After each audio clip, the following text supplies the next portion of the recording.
তো hello everyone, hi guys. WPSCT online registration 25 payment extension সম্পূর্ণ হলো, রেজিস্ট্রেশন কমপ্লিট হচ্ছে না, কী করতে হবে? তো এটা অনেকের এসছে, এটা হচ্ছে এটা পেমেন্ট। দেখো, কারোর পেমেন্ট ফাইল সব কিছু আধার কার্ড, মার্কশিট, এইচএসের মাধ্যমে দিয়ে এসছে।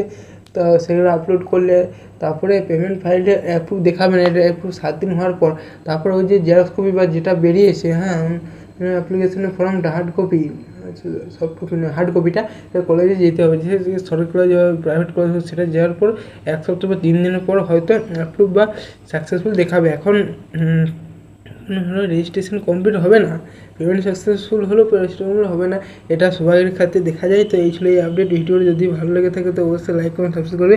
আর SBMCM সম্পর্কে তো একটা নোটিশ এসছে না, SBMCM বন্ধ হয়ে যাবে। SBMCM বন্ধ হবে না। SBMCM মোটামুটি নভেম্বর মাসের মোটামুটি 30শে নভেম্বরের মধ্যে যদি চালু করার একটা বেড়া চান্স আছে। SBMCM কোনোদিন বন্ধ হতে পারে না, কেন এটা একটা যে আমাদের সরকার রয়েছে না, তো যাই হোক, যে তৃণমূল সরকার তো একটা নতুন পদক্ষেপ, এবং এটা যাই হোক, এটা আমি প্রত্যেকেই পেয়ে যাই যদি ঠিকঠাক থাকে। তো যাই হোক, পরবর্তী ভিডিও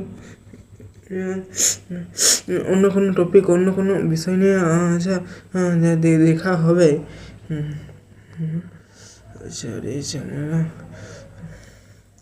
কী কী দরকার, কী কী না দরকার, সে নিয়ে আমি পরে ভিডিও যদি কেউ কমেন্ট করে তবে আনতে পারবো, নয়তো পারবো না। এমনি ঠিক আছে।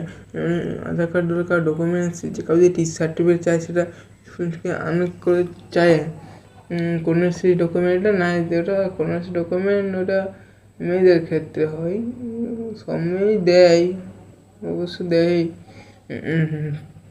যাই হোক, পরবর্তী ভিডিও অন্য কোনো টপিক এবং অন্য কোনো বিষয় নিয়ে অবশ্যই দেখা হবে। আর যদি এই ভিডিও ভালো লাগে অবশ্যই লাইক করুন, সাবস্ক্রাইব করুন। ঠিক আছে, থ্যাংক ইউ।